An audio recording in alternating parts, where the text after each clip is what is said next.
போலீசிடம் மாட்டிய GTA 6 hacker. ஏட்டு இவனை டைட்டா பிடிச்சுக்க, நான் அரெஸ்ட் பண்றேன். AMDக்கு தக்க பதிலடி கொடுத்த இன்டெல். எண்டு கார்டு போட்டு எகத்தாளமாடா பண்றீங்க, எனக்கு எண்டே கிடையாதுடா. பல நாடுகள் தடை செய்யப்படும் PUBG மொபைல். சோத்திரை அடி வாங்கியாச்சு, சேத்திரை அடி வாங்கியாச்சு. ஆட் பிளாக்கர்ஸ் எல்லாத்தையும் பிளாக் பண்ண போற Chrome browser. இது சரிப்பட்டு வராது. வழக்கம் போல நம்ம ரூட்ல போனா தான் சரியா வரும். இதெல்லாம் தெரிஞ்சுனா நீங்க பார்க்க வேண்டியது A news. Sorry A news.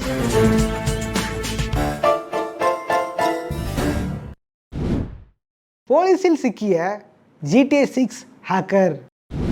ரீசெண்டாக பார்த்தீங்க அப்படின்னா GTA 6ஓட இன்கேம் ஃபுட்டேஜ் லீக் ஆயிருந்தது. ஹேக்கர்ஸ் ராக்ஸ்டார் ஹேக் பண்ணி GTA 6ஓட சோர்ஸ் கோடையும் GTA 6ஓட இன்கேம் ஃபுட்டேஜையும் ஹேக் பண்ணி எடுத்திருந்தாங்க. அதில் இன்கேம் ஃபுட்டேஜஸை லீக் பண்ணியிருந்தாங்க. அதுலேருந்து நமக்கு GTA 6ல யார் ஹீரோ யார் ஹீரோயின் அது மட்டும்லாம் வந்து பிளாட் எங்கே நடக்குது, மேலும் மேப் எப்படி பண்ணுறதுன்றது கூட நமக்கு தெரிஞ்சிருந்தது. இது மட்டும் இல்லாமல் இந்த ஹேக்கர் பண்ணது டீபாட் டியூபர் ஹேக்கர் அப்படின்ற ஒரு டீம் அப்படின்ட்டு சொல்லப்பட்டிருந்தது. அவங்க தான் அதை கிளைமும் பண்ணியிருந்தாங்க. மேலும் அவங்க ட்விட்டர்லையுமே ஆக்டிவாக இருந்திருந்தாங்க. ஏகப்பட்ட ட்வீட்களை ராக்ஸ்டாருக்கும் அவங்க நடக்கிற டீலிங் பற்றி ஏகப்பட்ட ட்வீட்களை அவங்க ட்வீட் பண்ணி இருந்தாங்க. ஆக்சுவலி இதை பற்றி ஏற்கனவே வீடியோ போட்டிருப்போம். அந்த வீடியோ எண்ணிலே வந்து இந்த டீலிங் வந்து போயிட்டு இருக்கு, இதுக்கு ஏதாவது அப்டேட் இருந்துச்சு அப்படின்னா ஏன்னு சொல்கிறேன் அப்படின்னு சொல்லியிருந்தேன். உண்மையிலேயே இதுக்கு அப்டேட்டும் கிடச்சிருக்கு. எனக்கு கீழே நிறைய மாத்திரை கட்சி வாங்கணும் தரேன். அது என்ன அப்படின்னா லண்டன் போலீஸ் இந்த ஹேக்கிங் டீம்ல இருந்து ஒருத்தனை கைது பண்ணதா கன்ஃபார்ம் பண்ணியிருக்காங்க. அதுவும் யாரும் பார்த்தீங்க அப்படின்னா 17 வயசு நிரம்பிய ஒரு சிறுவன். இந்த நபர் 17 வயசு நிரம்பிய சிறுவன் அப்படின்றதுனால அவன் யாரு, அவன் பேர் என்ன, அவன் சொந்த ஊர் என்னன்னு கூட போலீஸ் வெளியே சொல்லவே இல்லை. சமீபத்தில் ராக்ஸ்டார், ஊபர் இந்த மாதிரி நிறுவனங்களை ஹேக்கர்ஸ் அட்டாக் பண்ணியிருந்தாங்க. இந்த சைபர் அட்டாக்கும் இவனுக்கும் லிங்க் இருக்கு அப்படின்ட்டும் கூறப்படுது. எல்லாமே இவர் தானா? மேலும் இது மட்டும் இல்லாமல் இந்த சிறுவனை விசாரிக்கும் போது நீ ஹேக்கிங்க்கு என்ன டூலை யூஸ் பண்ண அப்படின்னு கேட்கும் போது நான் மொபைல் தான் யூஸ் பண்ணேன் அப்படின்ட்டு அவன் சொன்னதாகவும் சில விஷயங்கள் சொல்லப்படுது. ஆனால் அது உண்மையாக பொய்யா அப்படின்ட்டு தெரில. மேலும் டீபாட் டியூபர் ஹேக்கர் இவங்களோட ட்விட்டர் பேஜுமே 23ஆம் அப்புறம் ஆக்டிவாக இல்லை. 23ஆம் அப்புறம் அவங்க எந்த ட்விட்டுமே போடவும் இல்லை. ஸோ ஒருவேளை பிடிப்பட்ட நபர் உண்மையாகவும் இருக்கலாம், இல்லாமலும் இருக்கலாம். ஆனால் என்ன கேட்டீங்க அப்படின்னா இந்த ஹேக்கர்ஸ் லீக் பண்ண லீக் ஆகல, GTA 6 தான் ஏகப்பட்ட ஹைப் ஏறி போயிருக்கு. குறிப்பாக சொல்ல அப்படின்னா அந்த கேமோட கேரக்டர்ஸுக்கு. இதனால எனக்கு என்ன தோணுது அப்படின்னா எனக்கு என்னமோ மேலதான் ஒரு சந்தேகம். ஏன் மேலையா? AMDக்கு தக்க பதிலடி கொடுத்த இன்டெல். ரீசெண்டாக AMD பார்த்தீங்கன்னா 7000 சீரிஸ் ப்ராசஸை லான்ச் பண்ணியிருந்தாங்க. 7000 சீரிஸ் ப்ராசஸை லான்ச் பண்ண உடனே இன்டெல் இதோட காலி அப்படின்ற மாதிரி டாக் போயிட்டு இருந்தது. இந்த நேரத்தில் இறக்குற மாதிரி ப்ராசஸர் அப்படின்னு சொல்லிட்டு இன்டெல் அவங்களோட 13 Gen ராப்டர் லாக் ப்ராசஸரை அனௌன்ஸ் பண்ணியிருக்காங்க. இந்த ராப்டர் லாக் சீரிஸ்ல மொத்தம் 6 ப்ராசஸர் அனௌன்ஸ் பண்ணியிருக்காங்க. இதுல இருக்க ப்ராசஸர்லாம் என்னென்ன அப்படின்னு சொல்லிட்டு பார்த்தீங்கன்னா i9 13900K, i7 13700K, i5 13600K. மீதி இருக்க 3 ப்ராசஸர் இதோட F சீரிஸ் ப்ராசஸர். சரிங்க ப்ரோ, இந்த ப்ராசஸர்ஸ் எல்லாம் வந்து AMD நல்லா பெர்ஃபார்ம் பண்ணுதா அப்படின்னு சொல்லி கேட்டீங்கன்னா அவங்க காமிச்ச கிராஃப் படி கேமிங்ல அதிகபட்சமா 53% வந்து பாத்தீங்கன்னா பெர்ஃபார்மன்ஸ் பூஸ்ட் இருக்கிறதா, அதாவது பாத்தீங்கன்னா AMDயோட பெர்ஃபார்மன்ஸ் பூஸ்ட் இருக்கிறதா சொல்லியிருக்காங்க. இதெல்லாம் உண்மையா பொய்யான்றது இந்த வீடியோ முடியும் போது சொல்றேன். இந்த பெர்ஃபார்மன்ஸ் பூஸ்டுக்கு இன்டெல் என்ன பண்ணிருக்காங்க அப்படின்னு சொல்லி கேட்டீங்கன்னா ஆர்கிடெக்சரல் டிஃபரன்சஸ் பெருசா கிடையாது, பட் ப்ராசஸ்ல சில டிஃபரன்சஸ் இருக்கு. அதாவது பாத்தீங்கன்னா போன 12 Gen ப்ராசஸ் 10 nanometerல பண்ணது, இது பாத்தீங்கன்னா 7A ப்ராசஸ்ல பண்ணது. ப்ரோ 7A ப்ராசஸ் 7 nanometer கேட்டா கண்டிப்பா இல்ல, இதுவும் 10 nanometer, பட் அதை விட இது என்ஹான்ஸ்ட் ப்ராசஸ்ல பண்ணது. சரி, ஸ்பெக் வைஸ் என்ன வித்தியாசம் இருக்கு அப்படின்னு சொல்லி கேட்டீங்கன்னா எல்லா ப்ராசஸர்லயுமே எஃபிஷியன்சி கோர்ஸ் வந்து இன்க்ரீஸ் பண்ணிருக்காங்க. அதாவது i5ல 4 கோர், i7ல 4 கோர், i9ல 8 கோர், இத்தனை எஃபிஷியன்சி கோர்ஸ் வந்து அதிகப்படுத்திருக்காங்க. இதுக்கப்புறம் கிளாக் ஸ்பீடே பார்த்தீங்கன்னா i5ல 200 மெகாஹெர்ட்ஸும், i7ல 400 மெகாஹெர்ட்ஸும், i9ல 600 மெகாஹெர்ட்ஸும் இன்க்ரீஸ் ஆயிருக்கு பூஸ்ட் கிளாக்ல. இதெல்லாம் விட முக்கியமான விஷயம் AMD பண்ற மாதிரி இன்டெலுமே பார்த்தீங்கன்னா அவங்களோட கேஷ் சைஸ் இன்க்ரீஸ் பண்ணிருக்காங்க. L3 கேஷ் இன்க்ரீஸ் பண்ணிருக்காங்க கேட்டீங்கன்னா அதுவும் பண்ணிருக்காங்க. பட் மேசிவான அப்கிரேட் எங்க இருக்குன்னா L2 கேஷ்ல. சரி, இந்த அப்கிரேட்ஸை வச்சு இன்டெல் என்ன கிளைம் பண்றாங்க அப்படின்னு சொல்லிட்டு பார்த்தீங்கன்னா கிட்டத்தட்ட 15% அதிகமான சிங்கிள் கோர் பர்ஃபார்மன்ஸும், 41% அதிகமான மல்டி கோர் பர்ஃபார்மன்ஸும், 24% அதிகமான கேமிங் பர்ஃபார்மன்ஸும், 34% அதிகமான ப்ராடக்டிவிட்டி பர்ஃபார்மன்ஸும் போன ஜென்ரேஷனோட இந்த ஜென்ரேஷன்ல அதிகமாக இருக்கும் அப்படின்னு சொல்லியிருக்காங்க. இதெல்லாம் தவிர்த்துட்டு சில நோட்டபிள் பாயிண்ட்ஸும் இருக்கு.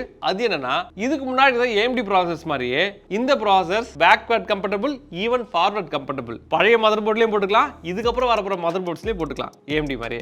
அதே மாதிரி இதுக்கு முன்னாடி இருக்கிற DDR4 சப்போர்ட்டும் இருக்கும், DDR5 சப்போர்ட்டும் இருக்கும். TDPயும் பார்த்தீங்கன்னா முன்ன இருந்த ப்ராசஸோட இதில் அதிகமாக இருக்கு. இந்த TDPல முக்கியமாக பார்க்க வேண்டியது என்ன அப்படின்னு சொல்லிட்டு பார்த்தீங்கன்னா, TDP அதிகமான மாதிரி இதோட எஃபிஷியன்சியும் அதிகமாக இருக்கு அப்படின்னு இன்டெல் சொல்லியிருக்காங்க. அதாவது பார்த்தீங்கன்னா 65 வாட்லயே இந்த 3900K 12900K பர்ஃபார்மன்ஸை கொடுக்கும் அப்படின்னு சொல்லியிருக்காங்க. இது ரொம்ப ரொம்ப ஆச்சரியமான விஷயம். சரிங்க ப்ரோ, AMD ப்ராசஸோட இது கண்டிப்பாக அதிகம் பெர்ஃபார்ம் பண்ணுமான்னு கேட்டிங்கன்னா, இன்டெல் சொன்ன கதைப்படி பார்த்தீங்கன்னா கேமிங் பர்ஃபார்மன்ஸில் மேக்ஸிமம் 51% வந்து அதிகமாக கிடைக்கும் அப்படின்னு சொல்லியிருக்காங்க. AMDயோட ப்ராசஸர் சொல்லியிருந்தேன், ஆனால் எந்த AMDயோட ப்ராசஸர் சொல்ல இல்லையா?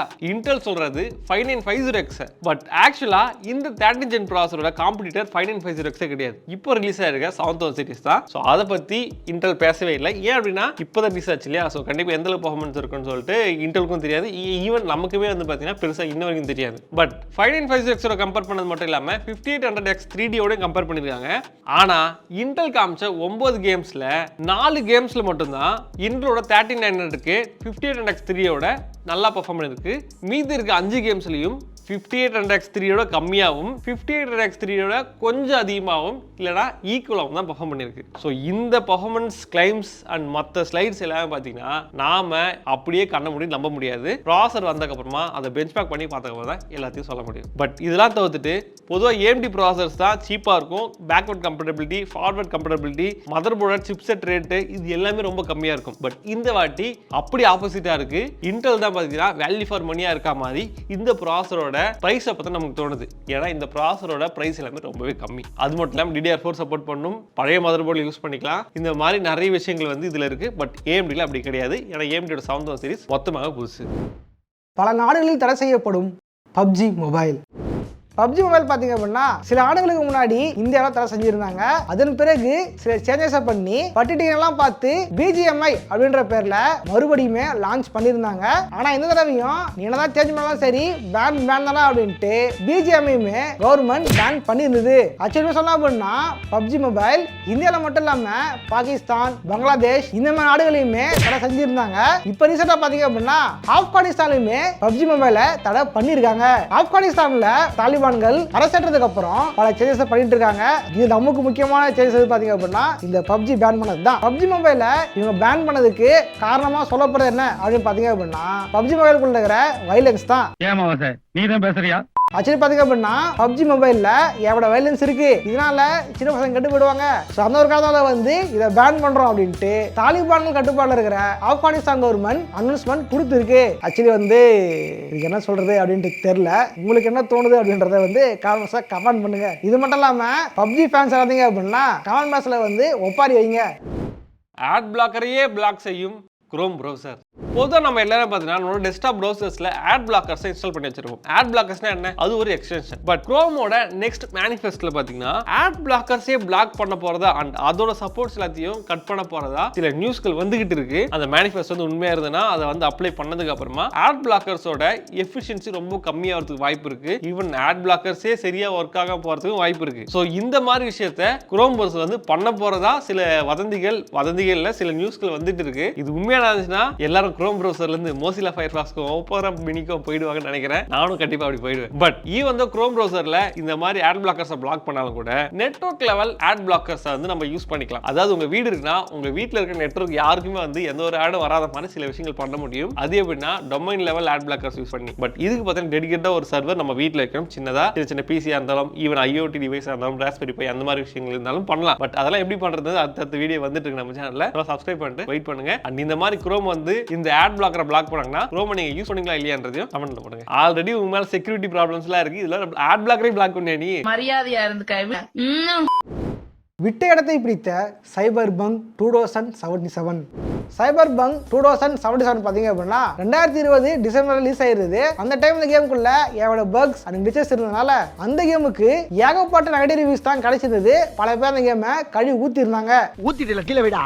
ஸோ இந்த ஒரு காலனாலேயே அந்த கேம் ஃபிளாப் ஆயிருந்தது. ஆனா இப்போ பார்த்தீங்க அப்படின்னா இந்த கேமோட பிளேயர்ஸ் கவுண்ட்டும் இதோட சேல்ஸும் பயங்கரமா பிச்சுக்கிட்டு போகுது. உதாரணம் சொன்னா அப்படின்னா போன வீக்கெண்ட்ல ஸ்டீம்ல மட்டுமே லைவ் பிளேயர் கவுண்ட் பாத்தீங்க அப்படின்னா 1,30,30,000 மேல போயிருக்கு. இது ஒன்னும் சாதாரண நம்பர் கிடையாது. CD ப்ராஜெக்டோட முந்தைய மிகப்பெரிய சக்சஸ் கேமான விச்சர் 3 இந்த அளவுக்கு வரல, இது அதை விட அதிகம். இது மட்டும் இல்லாம CD ப்ராஜெக்ட் ரெட் அவங்க ட்விட்டர் பேஜ்ல இப்போ ரீசெண்டா கொஞ்ச நாள்லயே அதிகமான காப்பீஸ் சேல் ஆயிருக்கு. கிட்டத்தட்ட 20 மில்லியனுக்கு மேல காப்பீஸ் வித்திருக்கு அப்படின்ட்டு அவங்களோட ட்விட்டர் பேஜ்ல ட்வீட் ஒன்று பண்ணிருக்காங்க. இன்னும் சொல்ல போனா சைபர்பங்க் அப்படின்றது ரொம்ப ஓட்டப்பட்ட ஒரு கேம். அது மட்டும் இல்லாம பலரால புறக்கணிக்கப்பட்ட ஒரு கேம். CD ப்ராஜெக்ட் ரெட்டுக்கு நஷ்டத்தை கொடுத்த ஒரு கேம். இனி வரும் காலம் தான் உங்களுக்கு விடையளிக்கும். இப்படிப்பட்ட கேம் இப்போ கொஞ்ச நாள்லயே இவ்வளவு பேர் இடத்துக்கு போறதுக்கு என்ன காரணம் அப்படின்னு பாத்தீங்க அப்படின்னா நெட்ஃபிளிக்ஸ் ரிலீஸ் ஆன சைபர்பங்க் எட்ஜ் ரன்னர் அப்படின்ற ஒரு அனிமி தான் காரணம். இந்த அனிமிக்கு திடீர்னு ஃபேன் பேஸ் அதிகமானதால அங்க இருந்த எல்லாருமே இந்த பக்கம் ஜம்ப் பண்ண ஆரம்பிச்சிட்டாங்க. எது எப்படியோ இத்தனை நாளா சைபர்பங்க் அப்படின்ட்டு கலாய்க்கப்பட்ட இந்த கேம் ஒரு வழியா சக்சஸ் ஆயிருச்சு. ஒரு வழியா இது ப்ராஃபிட்டும் அடைஞ்சிருச்சு. ஆக்சுவலி வந்து இதை தான் எங்க அண்ணன் வந்து சொல்லுவாரு. அது என்ன அப்படின்னா நேர்மை, நீதி, நியாயம் ஜெயிச்சது. ஓகே சோல்ஜர்ஸ், இந்த ஏ நியூஸ் எபிசோட்ல சில நியூஸ்களை பார்த்துருப்போம், கேக்க கூட கொலாப் பண்ணி. இந்த மாதிரி பீஸ்டா கூட சேர்ந்து ஏ நியூஸ் வந்து கொலாப் பண்ணுறது உங்களுக்கு பிடிச்சிருந்துச்சி அப்படின்னா வந்து லைக் பண்ணிட்டு, அது மட்டும் இல்லாமல் இன்றைக்கி பார்த்த நியூஸில் எந்த நியூஸ் ரொம்ப பிடிச்சிருந்துச்சி அப்படின்றதையும் காமெண்ட்ஸாக கமெண்ட் பண்ணுங்கள். கொலாபரேஷன் வந்து முயற்சி உங்களுக்கு பிடிச்சிருந்துச்சுன்னா வந்து இந்த முயற்சியை பாராட்டி லைக் போடலாம் சோல்ஜர்ஸ். லைக் போடுங்க. ஓகே சோல்ஜர்ஸ், இந்த வீடியோ உங்களுக்கு பிடிச்சிருந்தா லைக் ஷேர் கமெண்ட்லாம் பண்ணுங்க. ஏற்கனவே சொன்னதுதான். அப்புறம் என்ன ஃபாலோ பண்ணா பிசி டாக்டர் தான், இவரை ஃபாலோ பண்ணா சண்முகம் டாட் சம்திங் அப்படியே போயிட்டு இருக்கோம். அந்த ஐடி smugham.750. எப்பா என்ன பேர் இது பேர் பின்னாடி பச்சை குத்துறாரு வச்சு mister KK A to D அப்படின்ட்டு வந்து இன்ஸ்டாகிராம் பேஜ் இருக்கு நம்ம கேகே சேனலோட. அதை வந்து ஃபாலோ பண்ணிங்க. ட்விட்டர்ல பேஜ் ஃபாலோ பண்ணுங்க, ஃபேஸ்புக்கில் ஃபாலோ பண்ணுங்க. ஃபேஸ்புக்லேயே வீடியோஸ் போடலாம் அப்படின்னு சொல்லிட்டு ஒரு சேனல் இருக்கும். ஸோ அதையே ஃபாலோ பண்ணி வச்சுக்கேன். அப்புறம் வந்து இன்ஸ்டாகிராமில் வந்து ஃபாலோ இதுக்கு மேலே சொன்னா போயிடுவாங்களா. சிறக சோல்ஜர்ஸ், உங்களை அடுத்த பார்க்காது இருக்கும். பாய்.